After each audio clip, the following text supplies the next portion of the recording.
بسم اللہ الرحمن الرحیم حامدا ومصلیا ومسلما اما بعد۔ ناظرین کرام، کل آپ کے سامنے ام المؤمنین حضرت خدیجہ الکبریٰ رضی اللہ تعالی عنہا کی مختصر سی سیرت اور حالات زندگی کو بیان کیا گیا۔ آج آپ کے سامنے ان فضائل کو پیش کیا جا رہا ہے جو پیارے آقا سرکار دو عالم صلی اللہ تعالی علیہ وسلم نے اپنی زبان مبارک سے بیان فرمائے اور جو احادیث کی کتابوں میں موجود ہیں۔ چنانچہ حضرت ابو ہریرہ رضی اللہ تعالیٰ عنہ کی روایت ہے، بخاری شریف اور مسلم شریف میں روایت موجود ہے، فرماتے ہیں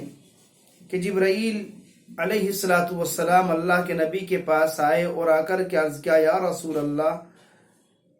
هذه خدیجہ قد اتت معها اناء فیہ ادام و طعام، یہ خدیجہ آ رہی ہیں، ان کے ساتھ ایک برتن ہے، اس میں سالن اور کھانا ہے۔ جب وہ آپ کے پاس آ جائیں، فقرأ علیہ السلام من ربیہا و منی، تو ان کو ان کے پروردگار کی طرف سے سلام پہنچائیے گا اور میری طرف سے بھی، اور ان کو خوشخبری سنائیے گا جنت میں موتیوں سے بنے ہوئے ایک گھر کی، جس میں نہ شور و شغب ہوگا اور نہ کوئی زحمت و مشقت ہوگی۔ محدثین نے حدیث کی شرح کرتے ہوئے لکھا ہے کہ جبرائیل کی آمد اس وقت ہوئی تھی جب رسول اللہ صلی اللہ علیہ وسلم غار حرا میں تھے۔ معلوم ہوا کہ یہ واقعہ غار حرا میں حضرت جبرائیل علیہ السلام کی اس پہلی آمد کے بعد کا ہے، جس کا وحی نبوت کا جو آغاز ہے اس وقت کا یہ واقعہ ہے، اور اس سے حضرت خدیجہ الکبریٰ رضی اللہ تعالیٰ عنہ کے مقام کا اندازہ لگایا جا سکتا ہے کہ اللہ تبارک و تعالیٰ کی طرف سے جبرائیل امین علیہ السلام کی طرف سے ان کو سلام پہنچایا جا رہا ہے اور ان کو جنت میں ایک عالی شان محل کی خوشخبری سنائی جا رہی ہے۔ اسی طرح ایک روایت ہے حضرت علی کرم اللہ وجہہ سے، وہ بھی بخاری شریف اور مسلم شریف میں موجود ہے، فرماتے ہیں، سمعت رسول اللہ صلی اللہ علیہ وسلم یقول، خیر نسائیہا مریم بنت عمران وخیر نسائیہا خدیجہ بنت خویلد، یعنی اللہ کے رسول فرماتے تھے کہ اس دنیا کی عورتوں میں سب سے بہتر عورت مریم بنت عمران یعنی حضرت عیسیٰ علیہ السلام کی والدہ محترمہ ہیں، اور اس دنیا کی عورتوں میں سب سے بہتر خدیجہ بنت خویلد ہیں،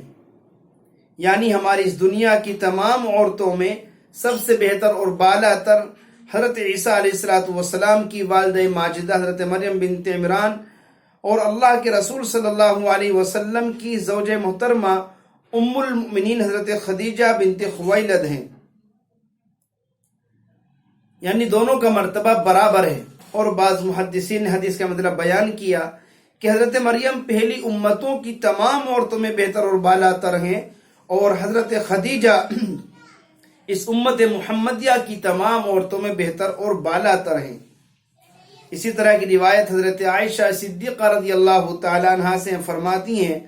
ما غرت علی احد من نساء النبی ما غرت علی خدیجہ وما رأیتها ولكن كان یکثر ذکرها۔ حضرت عائشہ فرماتی ہیں کہ مجھے اللہ کے رسول کی بیویوں میں سے کسی پر ایسا رشک نہیں آیا جیسا کہ خدیجہ رضی اللہ تعالی عنہا پر آیا، حالانکہ میں نے حضرت خدیجہ کو دیکھا نہیں، لیکن آپ ان کو بہت یاد کرتے اور کثرت سے ان کا ذکر فرماتے۔ کبھی کبھی تو ایسا بھی ہوتا کہ اللہ کے رسول بکری ذبح فرماتے، پھر اس کے اعضاء الگ الگ ٹکڑے کرتے،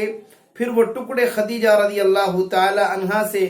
میل محبت کرنے والیوں کے یہاں بھیجتے، تو میں کسی وقت کہہ دیا کرتی تھی،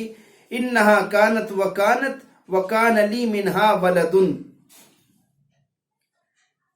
دنیا میں بس خدیجہ ہی ایک عورت تھیں،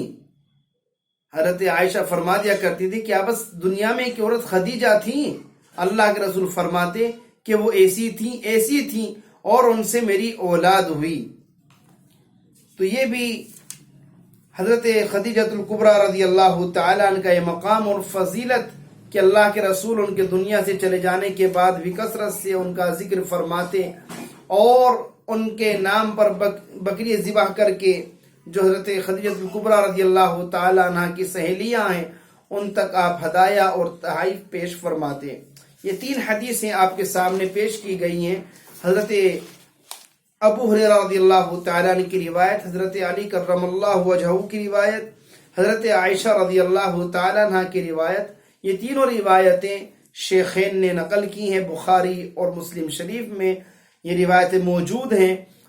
جو زبان نبوت سے اللہ کے رسول صلی اللہ تعالیٰ علیہ وسلم نے حضرت خدیجہ الکبریٰ رضی اللہ تعالیٰ عنہ کی فضیلت کو بیان فرمایا ہے۔ اللہ تبارک و تعالی ہمیں بھی کثرت کے ساتھ ان کا ذکر کرنے کی، ان کے فضیلت کو بیان کرنے کی توفیق مرحمت فرمائے۔ آمین۔ وما علینا الا البلاغ المبین۔